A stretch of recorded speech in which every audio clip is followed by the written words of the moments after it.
해가고 있는데 그 기본적인 피해는 우리 청년들한테 갈 수밖에 없습니다. 지금 천안은 전체 18세에서 39세까지 청년이 32% 가까이 차지하고 있습니다.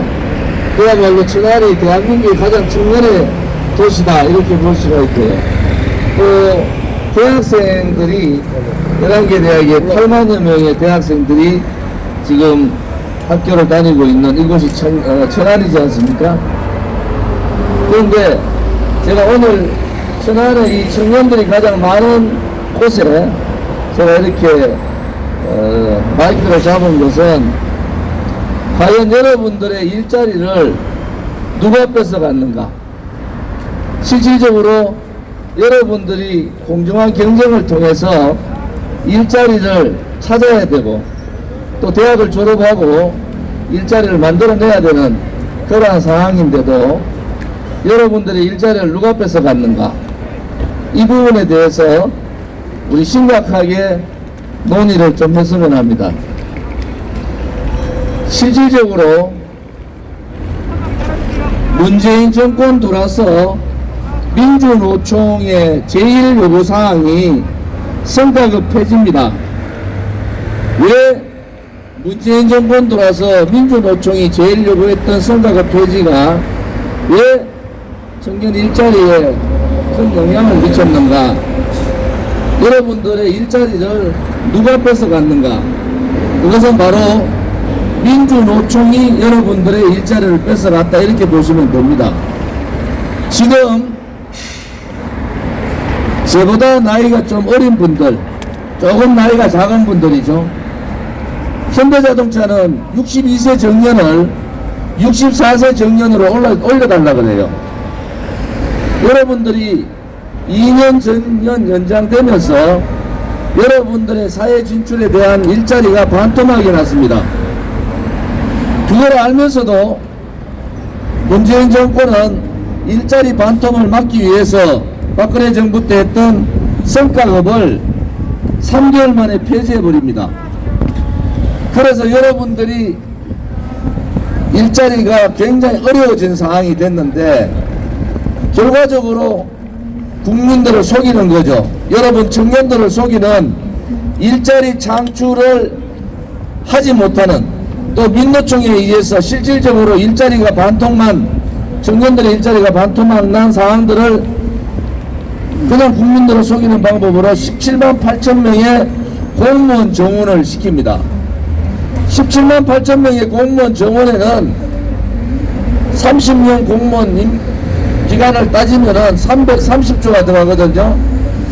그런데 대한민국의 공무원 숫자가 작은가? 그렇지 않습니다. 독일이나 또 일본에 비하면은 국민 1인당 공무원 숫자 소위 서비스죠. 국민에 대한 서비스를 하는 공무원 숫자가 작지 않은데도 불구하고 청년 일자리가 민노총의 주장에 의해서 청년 일자리가 반토막이 나니까 이 문재인 정권이 공무원 17만 8천 명 국민의 세금 330조가 들어가는 이 엉터리 같은 정책을 쓰는 겁니다. 여러분들이 지금 현대자동차에서 정년을 64세로 늘려달라 이렇게 요구합니다. 64세 정년 늘리면은 청년 일자리는 반토막이 아니라 반의 반토막 납니다. 이제 청년들께서 민주노총의 이러한 악행, 민주노총의 요구사항 때문에 여러분들의 일자리가 반토막이 난다는 것을 아셔야 됩니다.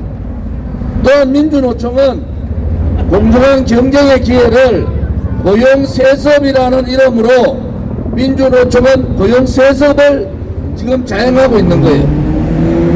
문재인 정권 들어서 노조공화국이 되고 노동자들이 삶에 조금 더 나아지는 삶을 살면 얼마나 좋겠습니까?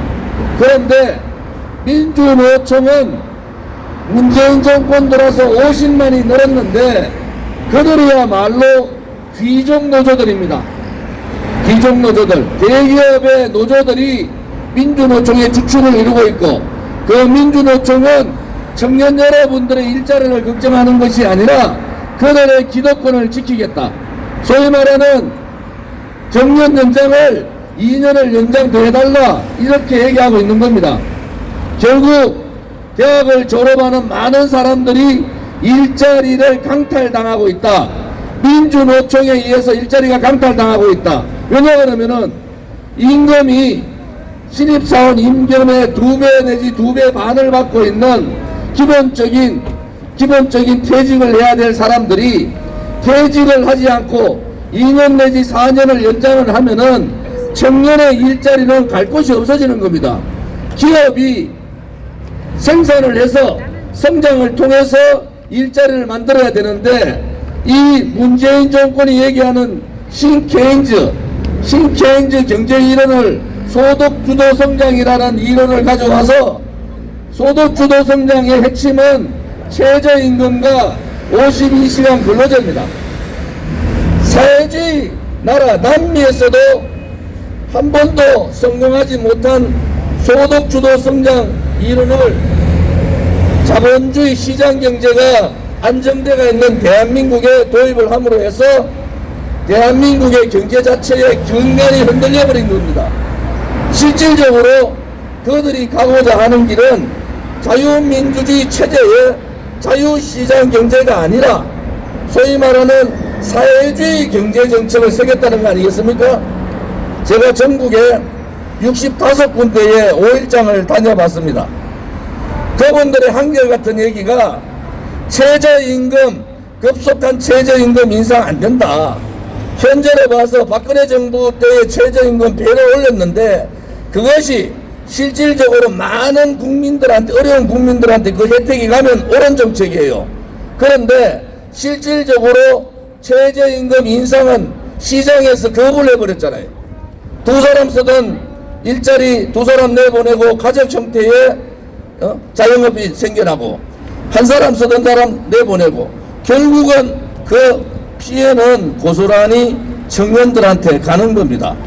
이제 우리 청년들께서, 특히 대학을 졸업하고 지금 취업을 하고자 하는 청년들께서 깨달아야 될 가장 중요한 부분들이, 민주노총 같은 강성노조가 있으면은 소위 말하는 귀족노조만 살 길을 찾지, 청년들의 일자리, 지금 직장을 다니고 있는 소위 강성노조, 귀족노조들만 혜택을 가지지 청년들이 일자리를 찾는 혜택은 거의 사라진다, 이렇게 보시면 됩니다.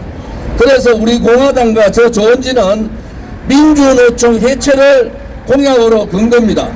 지금 문재인 정권 들어서 5년 가까이 민주노총의 악법, 악행, 악습은 여러분들이 상상할 수 없을 정도로 대한민국을 흔들고 있습니다. 민주노총의 지금 노총위원장이 뭐라고 얘기합니까? 대한민국 전체의 헌법 진서를 흔들겠다는 거잖아요.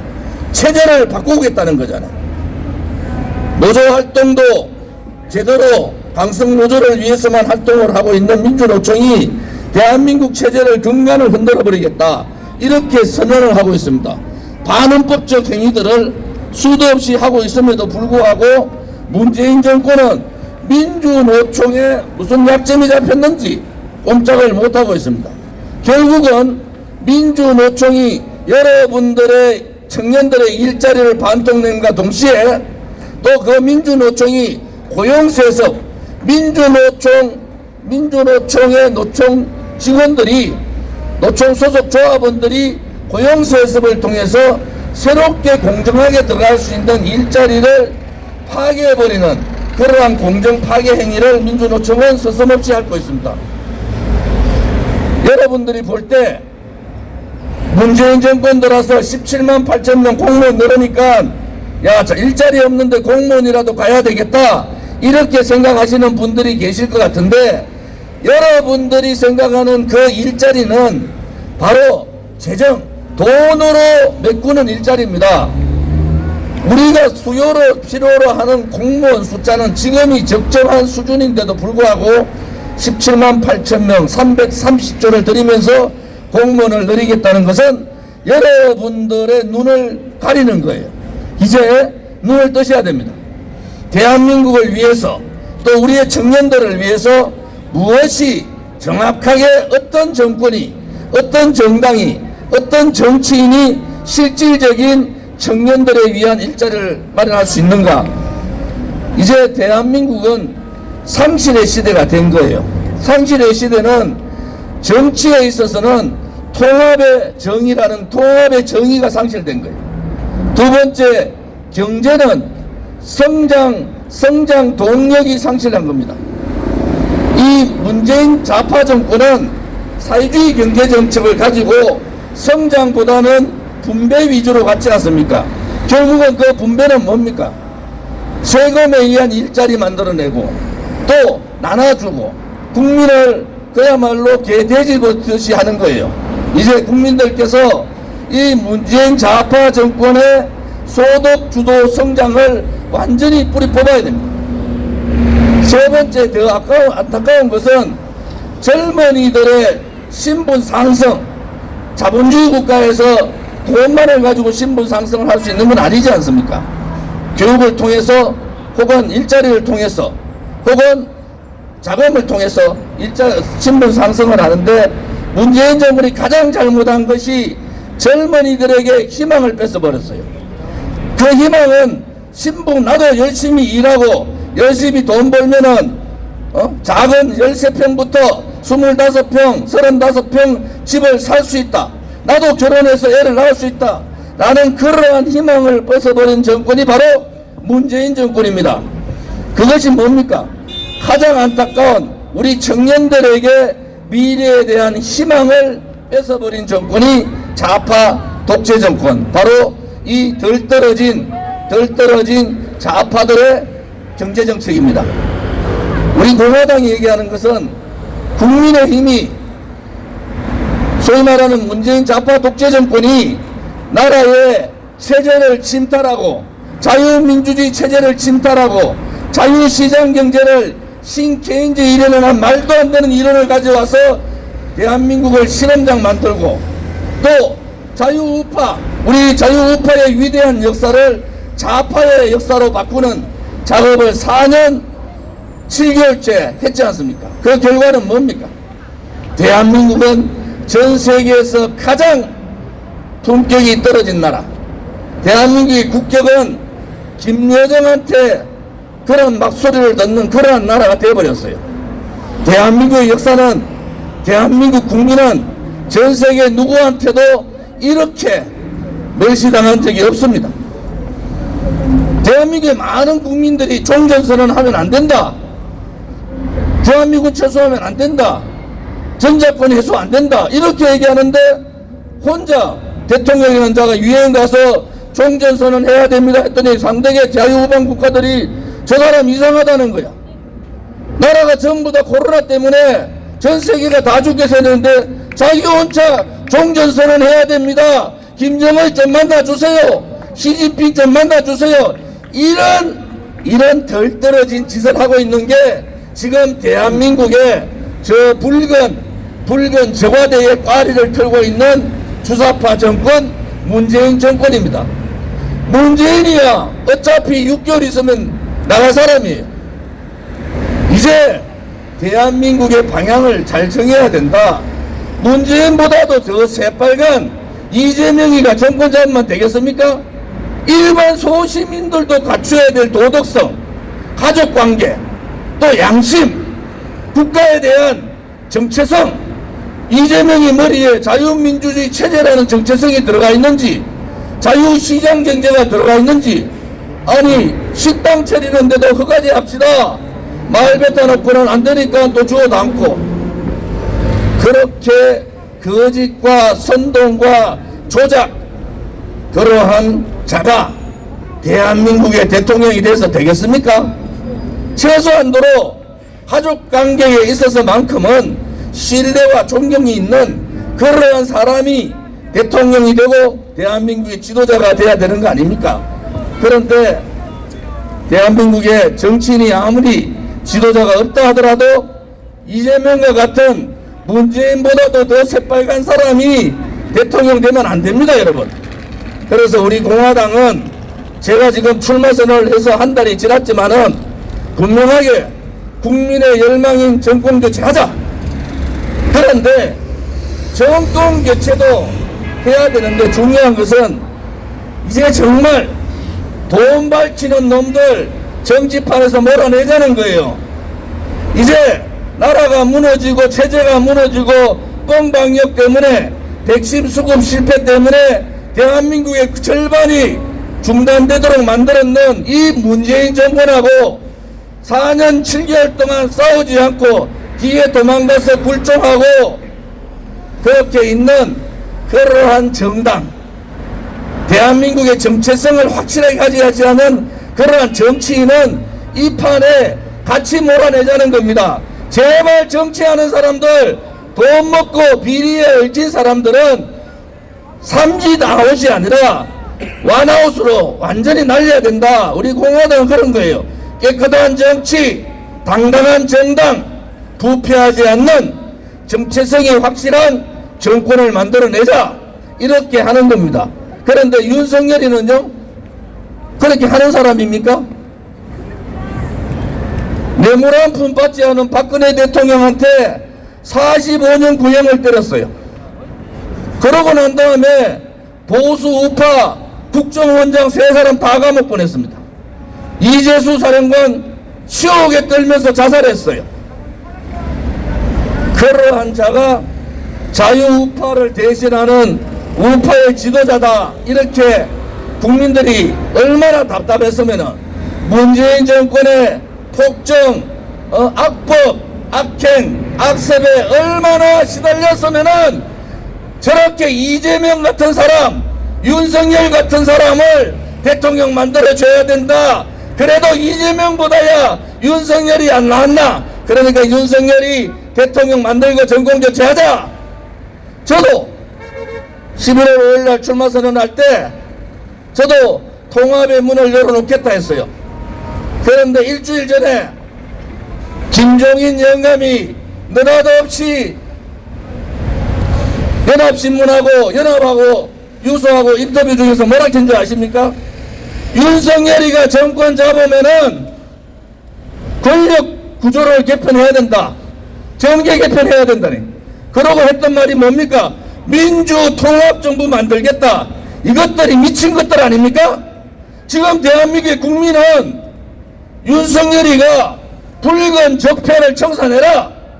4년 7개월 5년 동안 문재인이 못 박아내는 그러한 악법, 악행, 악습, 적폐, 또 원전 폐기, 이러한 잘못된 것을 정상화시키라는 거 아닙니까? 그런데 정권 잡으면은 내각제 개헌, 이원집정부제 개헌해가지고 민주당하고 윤석열이가 손잡겠다. 이것을 김종인 영감이 다시 돌아와가지고 컴백해가지고 이틀 만에 연합뉴스에다가 우리는 정권 잡으면은 개헌을 통해서 민주당하고 손잡는 야합이죠. 야합을 통해서 국정 운영하겠다. 이렇게 얘기했는데 윤석열이는 한마디도 얘기 안 해요. 어느 자유우파 국민이 민주당하고 윤석열이가 손잡고 민주통합정부 하라고 그랬습니까? 그것은 국민을 속이는 거죠. 그래서 제가 국민의힘 쪽에다가 얘기를 했어요. 당당하면은 내가 정권 잡으면은 내각제 이원집정부제 개헌해가지고 민주당하고 손잡는 민주통합정부 만들겠다. 이렇게 공약을 하라는 거예요. 국민들을 속이는 거 아닙니까?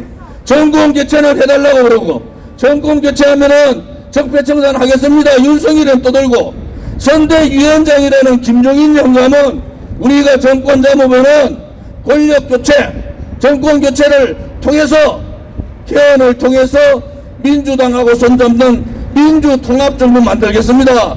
이렇게 얘기하는 이것이 옳은 겁니까? 나은 윤석열을 지지하는 우파 국민은 문재인의 저 무능력, 또 무능하면은 그냥 가만히 있으면 되는데 무능한 놈이 더 설친다고, 무능한 놈이 모든 악법 만들어내고 반시장경제법 만들어내고 반체제법 만들어내고 반역사적법 만들어내고 그러한 거를 다시 돌려서 붉은 적폐를 청산하라. 이것이 자유우파 국민의 요구사항이고 윤석열이 대통령 되면 그래 할 거다 이렇게 믿는데 느닷없이 김종인 선대위원장은 아닙니다. 우리는 정권 잡으면 민주당하고 손잡고 민주통합정부 하겠습니다 라는 발언을 일주일 전에 했어요. 그런데도 조용합니다. 그러면은 윤석열이 정권 잡으면은 문재인하고 손잡고 민주통합정부 만들면 됩니까? 그것은 국민에 대한 사기죠, 사기. 표달락할 때는 적폐청산하겠다. 표받고는 민주당하고 공통정부 만들겠다. 여러분, 더 이상 정치꾼들의 노름에 속지 마십시오. 더 이상 자기 정치, 자기 가족 정치, 자기 대대로 잘 묵고 잘 살겠다는 반민주적, 반자유적 그러한 정치인들에 속지 마십시오. 이제는 양당제도의 한계가 왔잖아요. 그래서 양당제도를 깨고 사회가 다양화되듯이 우리 공화당과 같이 다양한 목소리를 내는 정당들이 나와야 됩니다. 우리 공화당은 더불어민주당, 국민의힘 다음에 우리 공화당이 제3당입니다. 당원수나 책임당원수나. 그런데 언론 방송에서 조원진, 우리 공화당은 금기예요. 왜 금기인 줄 아십니까? 저는 문재인 정권 자체를 인정을 안 해서 문재인 씨라 그래요. 문재인이가 취임할 때 그랬잖아요. 자기는 국민들이 불러주는 대로 아무 때나 불러도 됩니다. 그래서 니는 대한민국의 자유민주주의 체제에서 태어나서는 안 되는 반동의 세력들이다. 그래서 문재인을 반동의 시대라고 얘기하는 겁니다. 그래서 제가 문재인을 보고 문재인 씨라고 하는 얘기는 고려시대 때 무인들이 칼 들고 정권을 뒤집었어요. 그 시대를 역사는 암흑의 시대라고 합니다. 지금 대한민국의 문재인 5년은 문재인이 있는 대한민국의 5년은 대한민국 반체제, 반자유민주주의 체제, 반국민, 반역사적 시대에 태어나서는 안 되는 반동 정권이고 대한민국 체제에 역청하는 정권이다. 저는 그래서 문재인 씨 자체를 인정을 안 하는 거예요. 왜? 이 사람이 정권 잡고 난 다음에 나라가 어떻게 됐습니까 도대체? 여러분, 우리 공화당이 중국인들 출입국 막아야 된다. 중국에 지금 소위 말하는 중국 폐렴이, 우한 폐렴이 난리가 났는데 대한민국은 뻗어시 중국 사람들 다 받아들였어요. 대구에 우한에 청소년들이 수학여행단이 600명이 왔습니다. 이것이 문재인 정권의 실체예요. K방역 다 거짓말이잖아요. 백신, 지금 김호란이라는 자가 청와대에 소위 말하는 보건 전문으로 들어가 있어요. 그런데 김호란이 모르겠어요. 백신 천천히 가져와도 된다. 미리 백신 가져왔으면요, 우리는 이미 일본과 같이 방역에서 이겨나가는 겁니다. 백신 늦게 가져와가지고 국민들이 오늘도 죽어나가고 내일도 죽어나가고 또 자영업자들은 오늘도 문 닫고 내일도 문 닫고 집단 가족 자살이 오늘도 일어나고 내일도 일어나는 이상은 백신 수급 실패 때문 아닙니까? 국민의 재산과 국민의 생명을 보호하지 못하는 그러한 권력자는 대한민국의 주인인 국민들이 헌법에 보장된 국민 저항권을 발동해서 끄집어내도 되는 겁니다. 국민의 재산과 생명을 완전히 무너뜨린 문재인 같은 자, 소위 말하는 대한민국의 반대한민국적 사람, 대한민국의 국민의 생명과 재산을 지키지 못한 이러한 자는 주인인 국민이 내려오라고 해야 되는 거예요. 이제 문재인하고 제가 한 5년간 싸우니까 가만히 놔둬도 이제 내려오게 됐어요. 이제 다음 대통령 선거가 3월 9일에 있는데 문재인보다도 더 새빨간 놈, 문재인보다도 더 비도덕적인 놈, 문재인보다도 거짓말을 더 잘하는 놈, 국민을 대놓고 속이는 자들, 국민 앞에 대놓고 거짓과 선동하고 부정부패하는 자들, 이러한 자들을 이제는 국민들이 드러내야 됩니다. 국민들이 올바른 정치인을 만들어내야 되고 국민들이 올바른 정권을 만들어야 되는 겁니다. 지금 대통령 선거에 그전에는요, 최선이 아니니까 차선을 뽑자 이랬어요. 지금은 뭡니까? 야, 전부 다 나쁜 놈들인데 나쁜 놈 선거가 되는 코미디 같은 대통령 선거가 된 거 아닙니까? 최선이 아니면 차선이 아니고 최악이 아니면 차악이라도 뽑자 하는 이 대한민국의 2021년도의 현상이 지금 대통령 선거에 나타나고 있다는 겁니다. 이제 국민들께서 내가 대한민국의 주인이다, 주인인 국민이 세상도 바꿀 수 있지만은 깨끗한 정치, 당당한 국민만 바라보는 정당, 또 국민과 함께하고 국민의 아픔과 슬픔을 함께할 수 있는 그런 정권. 저도 국회의원을 3선했어요. 12년 했잖아요. 지금 국민의힘 거기에 제가요 수석 최고위원 당서열 3위까지 한 사람이에요. 그런데도 왜 이렇게 아스팔트에 나왔느냐?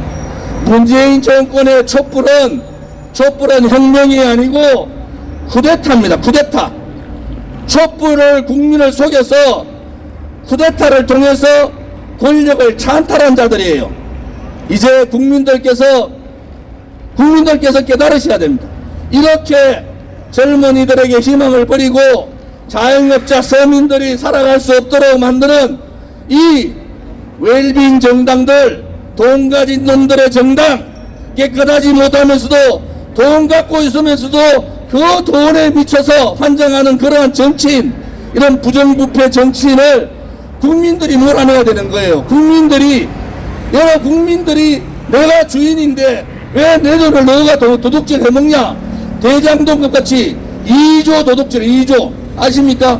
2조 도둑질 해가지고 저끼리 나눠 먹다가 저끼리 싸우다가 대장동 사건이 외부로 나온 겁니다.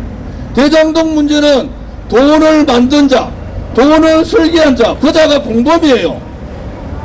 설계를 하고 허가를 준 거는 성남시장밖에 못 주지 않습니까?